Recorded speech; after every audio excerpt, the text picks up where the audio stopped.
네, 태극기 애국 혁명군 여러분 안녕하십니까? 대한애국당 당원 동지 여러분 안녕하십니까? 김평우 변호사를 아시죠? 지금 로스앤젤레스에서 계시는데 그쪽에서 열심히 박 대통령 구명 석방 운동을 하고 계십니다. 김평우 변호사님이 한 3주 전에 어느 유튜브와 인터뷰를 하고 그 내용을 정리를 해서 편지 형식으로 또는 영상 편지로 한국에 보냈습니다. 그게 파문이 컸습니다. 그 영상 편지에서 김평우 변호사님이 주장하신 것이 박근혜 대통령 탄핵에 대한 가장 큰 책임은 당시 국무총리로 있던 황교안에게 있다. 황교안 총리에게 아닙니다. 대통령 권한 대행이 되기 전에 국무총리로 있을 때 11월 30일에 서울지검 특수부에서 이른바 최순실 국정농단에 관한 수사를 발표한다고 11월 20일 발표를 했는데 느닷없이 최순실이를 국정농단에 책임이 있다고 기소를 하면서 아무도 예상 못했습니다.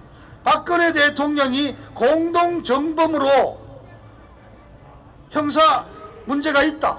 그리고 국회에서는 이걸 토대로 탄핵할 수 있다는 발표를 해버린 것입니다. 아무도 예상을 못했습니다.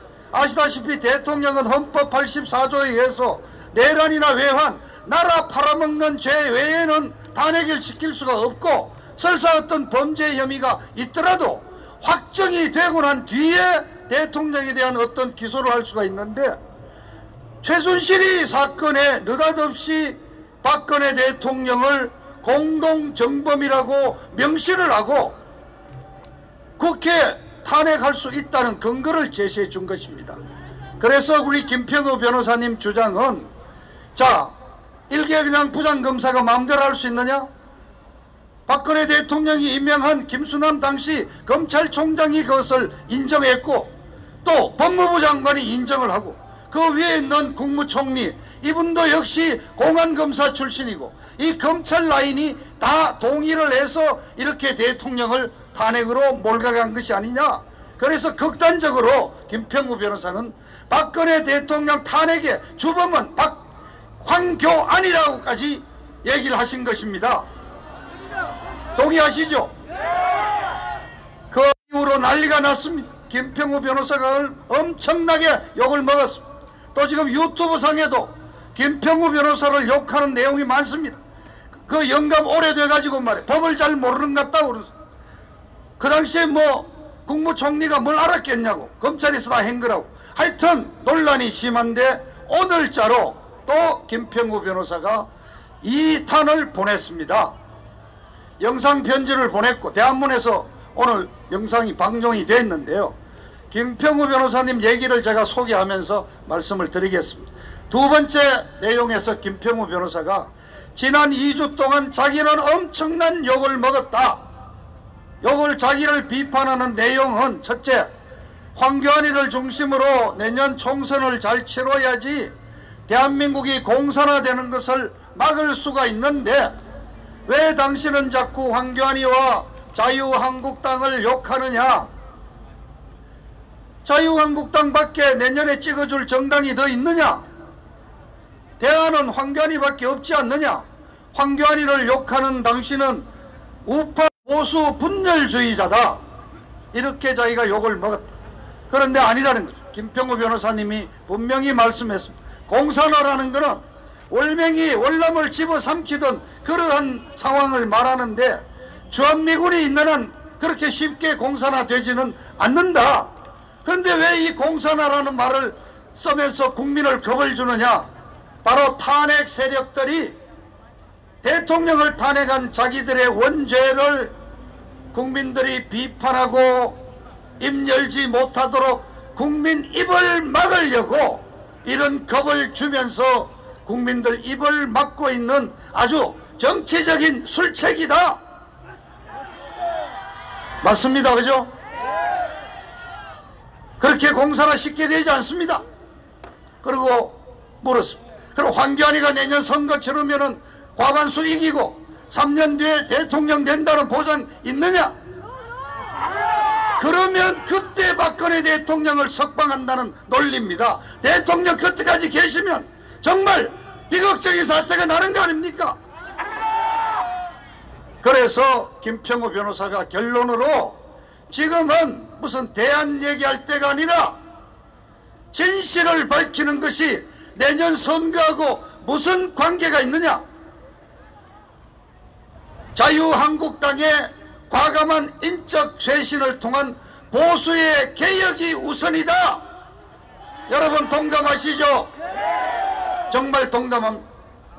자, 내년 총선에서 만일 정말 가정합시다. 자유한국당이 주도가 돼서 내년 총선을 치러서 이길 수 있는 상황이 온다면은 먼저 몇 가지가 전제가 되어야 됩니다.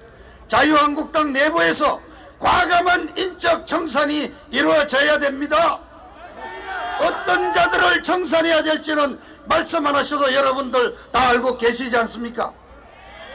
박근혜 대표로서 2012년 총선을 치를 때 공천심사위원으로 모셨던 이문열 소설가가 오늘 어느 신문과의 인터뷰에서 분명하게 말씀을 했습니다. 자유한국당에는 지금 죽었어야 될 인간들이 아직도 버젓이 살아가지고 돌아다니고 있다 그랬습니다. 그렇습니다. 저는 자유한국당이 내년에 정말 총선을 주도하는 정당이 되고자 한다면 과감한 인적 청산, 배신자들을 청산함으로써 완전히 새로운 정당으로 태어나고 박근혜 대통령 탄핵을 부당했다고 선언하고 5.18 가짜 유공자 명단을 공개하라고 선언하면서 우리 태극기 세력과 함께 갈 때만이 내년에 총선을 자유한국당이 맡을 수 있다는 겁니다. 그런데 여러분 보십시오. 지금 어떤 상황입니까?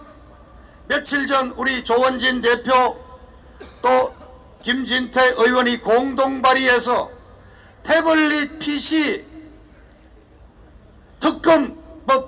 특검 조사를 발의를 했지 않습니까? 정말이 왜 지금 뒤늦게나마 태블릿 PC를 특검하자고 지금 했습니까? 바로 그 태블릿 PC에서부터 대통령을 탄핵시킨 거짓과 선동과 음모가 시작됐기 때문에 그 태블릿 PC가 가짜라는 것이 드러나는 순간 이 탄핵 모든 과정이 와르르 무너지게 돼 있는 것입니다. 그래서 조 대표 김진태 의원이 어렵게 국회의원 10명의 동의를 받아서 법안을 발의했습니다. 그런데 바로 그날 황교안 씨는 저 중앙일보와의 특별 인터뷰에서 경선 과정에서 태블릿 PC가 조작될 가능성이 있다고 자기가 얘기를 해서 불필요한 무슨 오해를 일으킨 점에 아주 송구스럽다고 사과를 했습니다. 이 양반 사과 너무 좋아해요. 사과할 것 같으면 아예 과수원 농사를 짓든가 하지. 자, 조원진 김진태 의원이 발의한 특검법을 자유한국당 당대표가 그냥 한마디로 깔아뭉개는 이런 짓거리를 하는데 어떻게 우리 태극기 세력이 황교안이의 자유한국당과 함께 가겠습니까, 여러분? 자, 현충일날 문재인이가 6.25 전범 김원봉이를 찬양하면서 훈장을 주자고까지 얘기를 해서 우리 또 전직 의원 중에 아주 이빠른 의원 계시죠. 우리 차명진 의원이 페이스북이 되고 국회의원들 중에 이빠른 놈이 있다면 어느 한 놈이라도 문재인이 빨갱이라고 한번 얘기해봐라 했는데 이해찬이가 뭐라고 그랬습니까? 당장 저 차명진이 영구 제명해야 된다고. 며칠 있으면 또 아마 황교안이 또 사과할 거예요. 이런 황교안이를 믿고 우리 태극기 세력이 내년 선거를 맡길 수가 있습니까? 그래서 욕만 하지 말고 대안을 내라고 그러니까 제가 몇 가지 말씀드립니다. 자유한국당 갖고 되지 않습니다. 자유한국당과 의원 한 명이지만은 그 열정과 그 정말 애국심이 대단한 대한애국당, 여기에 태극기 세력, 이런 과정에서 배출된 젊은 신인들, 이런 사람들 모두 합치는 범보수 대연합을 만들어야 하는 거 아닙니까?